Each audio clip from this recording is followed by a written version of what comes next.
Worldwide, the number of threatened species and the money spent on trying to recover them is growing, which begs the question, what exactly is all that money being spent on?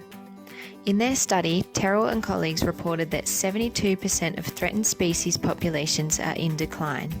In particular, the Australian continent is experiencing widespread loss of habitats and natural ecological processes, resulting in 13% of its vertebrate species being listed as threatened under the Environmental Protection and Biodiversity Conservation Act of 1999.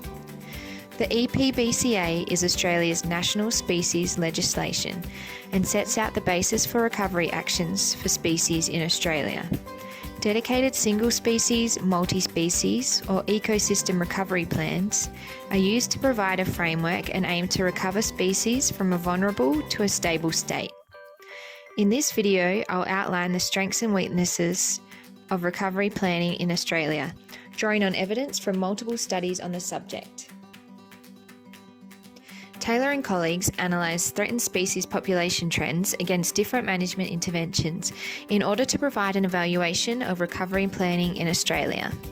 They found that populations whose distributions fell within strictly protected areas under the EPBCA saw higher increases in population numbers compared to those not distributed in a protected area. Changes in primary land use through the establishment of these protected areas was reported as a benefit for threatened species in general. Protected areas reduce the likelihood of threats from burning, hunting, logging, and livestock. They also found that short-term changes in land management through direct interventions, such as species-specific recovery actions and natural resource management activities, were reasonably successful. But many studies have outlined serious weaknesses in the recovery planning process. Bottrill and colleagues measured the impact of recovery planning in Australia and found that the presence or absence of a recovery plan did not have a statistically significant effect on whether a species status was improving, stable, or declining. They found biases in the recovery planning process. For instance, vertebrates with large body sizes are more likely to receive conservation investment.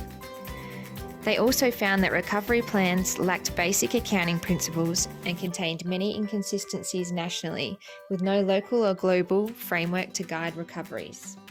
In their long-term evaluation of Australian recovery planning, Watson and colleagues were also critical. They reported that the concept of what species recovery actually means was not well defined, and that this made it difficult to measure impacts, successes, and failures. In addition, they found that a lack of reliable data meant recovery actions weren't well informed, and there was poor communication between state and federal agencies.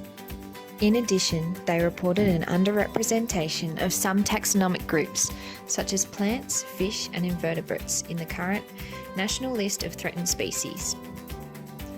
Experts have outlined a number of recommendations for the future of recovery planning in Australia.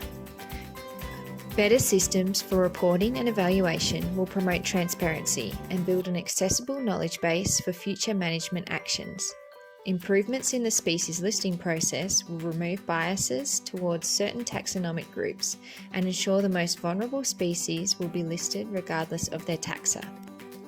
The gap between the number of species that have recovery plans and the number that actually should have recovery plans is large and increasing. This may be combated by moves towards landscape-based recovery plans rather than species-specific approaches. There is also a need to define what is meant by recovery of species and an agreement on specific indicators that will provide timely feedback on the successes and failures of actions.